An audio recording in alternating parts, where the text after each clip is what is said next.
Hi, everybody. So we're back with another session of Science and Technology with Miss Hinkson. So, what are we learning about today?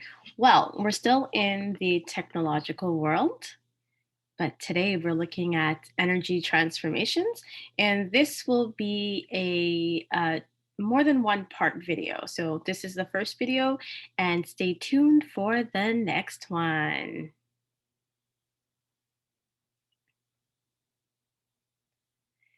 Alrighty. So, what is energy? We hear that word all the time. And do we really know what it is? Well, I mean, I know what it is.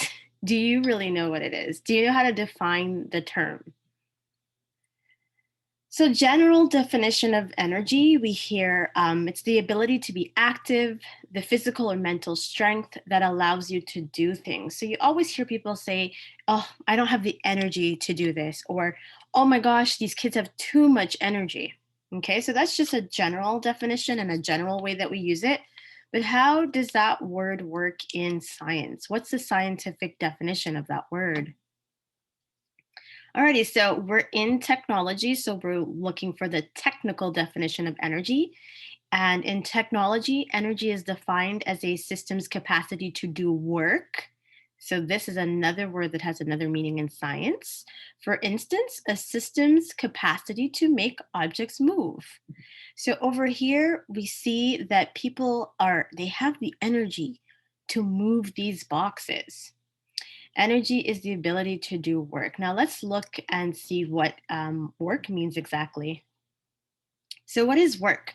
So, in general terms, again, we hear people, do your work, or this guy does nothing at work, right? So, we do use that word in our everyday life, but what does it mean scientifically? Work is the result obtained when a force, so we're going to learn more about forces later, when a force is exerted on an object and it is moved a certain distance. Okay, so the key terms that we're seeing here are force and movement. Okay, not one without the other, both. Okay, so over here, we see someone pushing with all his might, with all his force on a brick wall. But do you guys think that the brick wall is moving? Not unless he's Hulk. So the fact that there is no displacement, no movement of the wall, there is no distance that this wall is moving, no work is done in this situation. However, when we look over here, we see that there are two people pushing a box, and we can see that finally over here that the box is moving. Okay, so that means they're doing work. So there's different forms of energy. There are a lot more, but that then are listed in your textbook. But your textbook mentions 10 different ones. So again, you should always have your textbook handy because my lectures are based on your textbook because your textbook is very useful. So the 10 forms of energy that we see in the textbook are potential energy, elastic energy, kinetic energy, radiant energy, electrical energy, magnetic energy, thermal energy, chemical energy, nuclear energy, woo, and acoustic energy. So I am going to go through each one of those, and you can follow along with the descriptions by going to page 396 in your Eureka textbook. So we'll be looking at pages 396 to 397. If you do have this slideshow, you're just able to click on it, and I've actually uploaded those pages for you. So the first one that we're going to look at is potential energy. So, this is the energy an object possesses because of its position above a surface. So, we see here a person is holding a ball up, right? It's not moving or anything. It has the potential to move. Okay. It has potential energy, and that's because it's above the ground or above something. And this is a form of mechanical energy. Elastic energy. So we've seen this word elastic when we were talking about the different types of links. And I told you to just even think about a rubber band or elastic. So there was this idea of deformation when we apply a force, and when we apply a force, and when we remove the force, right? So it deforms, sorry, when we apply the force. And when we remove the force, it goes back to its original form. So this idea of elastic is very similar when we're talking about energy. Elastic energy is energy stored as a result of applying a force to deform an elastic object. So remember, an elastic object is an object that can be deformed when you apply a force, and when you remove the force, it goes back to its original form. The energy is stored until the force is removed, and the object springs back to its original shape, doing work. Remember, work, that there's a force and movement in the process. The deformation can involve compressing. So how many of you guys actually know what that word compressing is? All right. So compressing, when think about the actual idea of pressing. So compressing is when you're applying forces like this. So the forces are going towards each other. That's compression. Okay. If we're stretching, we have forces going in the opposite direction. And then if we have twisting, okay. So let's go back. All right, so the deformation can involve compressing, stretching, or twisting the object. Elastic energy is a specific form of potential energy. So remember, when we're talking about potential energy, it has the potential to move and to do work, but it's not doing anything as yet. And it's the same thing with elastic. So if you see here the bow and arrow, it's pulled back, and we can imagine that there is elastic energy because this is elastic; it stretches, right? And she has not let go of the bow yet, right? So it's not moving or anything. It has the potential to, but it hasn't moved yet. So that's why elastic energy is a form of potential energy. And over here, we see this young man. He's got a slingshot, very similar to the bow and arrow. This is elastic. He hasn't let go of it yet. So it's basically a form of potential energy. It has the potential to move. And yes. So kinetic energy. This is the energy of objects in motion. So if you look over here, there's a moving bicycle. So, I mean, obviously it's a picture and we can't really tell that it's moving. We don't know that it's moving, but we can tell by the background that it's blurry. So we're assuming that the bike is in motion. So again, energy, this is energy of objects in motion. A moving bicycle or car possesses kinetic energy. The same applies to a tossed ball. And kinetic energy is another form of mechanical energy. So remember, we talked about that before. Potential energy is a form of mechanical energy, and so is kinetic energy. Radiant energy. So in this word, we see radiant, radiation. You should just think about light when you see that word radiant. When someone compliments someone and says, "Oh, you look radiant," they're saying that they look like they're glowing, or there's a light coming from them. So, radiant energy is a form of energy that enables you to see objects. When it hits your eyes, it triggers the production of specific signals. These signals travel from your eyes to your brain. They tell you about what you are seeing. Radiant energy is a specific form of electromagnetic energy. So last year, when you were studying astronomical phenomena and you were talking about light, you would have seen the electromagnetic spectrum, and there was talk about electromagnetic energy. So we always tell you, do not forget the things you learn in science because they often follow you to other levels. So that is radiant energy. We see over here a candle, so we can tell that it's dark, but we're able to see her face because of the radiant energy, and she's able to see things around her because of radiant energy. And then we have here sun. Sun is a very natural source of radiant energy.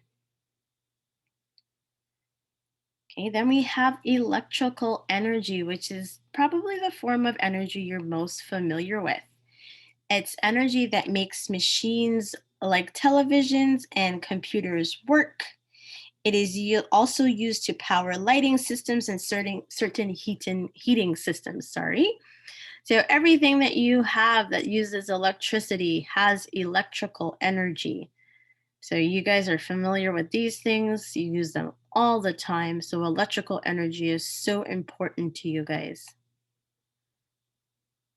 Alrighty, so magnetic energy. We see magnets here. We have magnets in our life all like your fridge has a magnet, right? That's what keeps the door closed. So magnetic energy is important to us as well. We see it in our everyday life. This is a form of energy that magnets possess due to their positions relative to each other. When you put two magnets of the same poles together, two south poles or two north poles, they push away from each other. So when they push away from each other, another word for that is repel. If you place two magnets of different poles near each other, they are drawn to each other, or we should say attracted to each other. Magnetic energy is a form of potential energy because it depends on the position of the object. So here we have bar magnets. Yes, this is an illustration, but we have these in the lab. These are poles, north and south poles. So opposite poles attract to each other, they attract each other. So these two will be attracted to each other. But same poles or like poles, they repel, push away each other. So these magnets would be pushing away from each other, and so would these two, because these are the same poles. And then you have the horseshoe magnet. And if we put them close to each other, we feel the force, we feel the energy. We either feel them attracting or we feel them pushing away. It's really fun to play with magnets and feel that energy.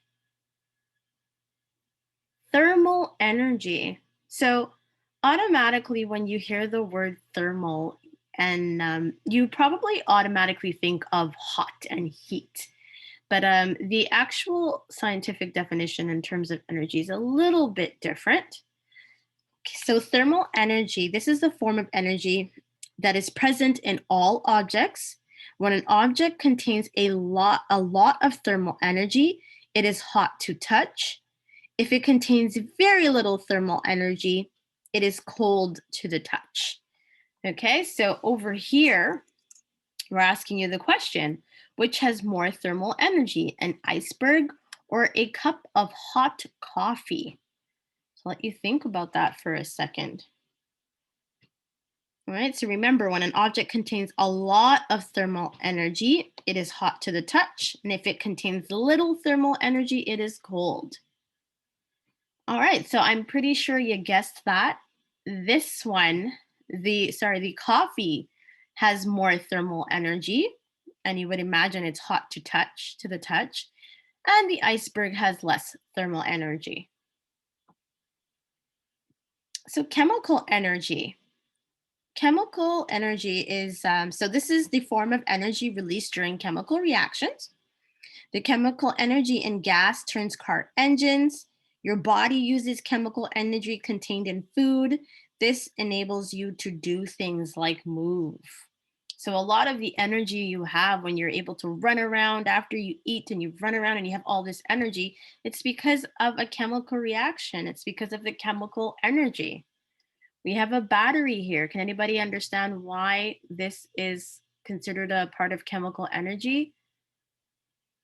Because chemical energy is a form of energy released during a chemical reaction. And we know that within a battery, there's acid, there's stuff going on.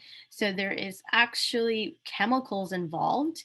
And this is like what we mentioned here. When we eat, our body does a lot of different things to the food that we put in our bodies and breaks it down and puts things where they need to go and gets rid of waste. But it's a lot of chemical reactions that are happening.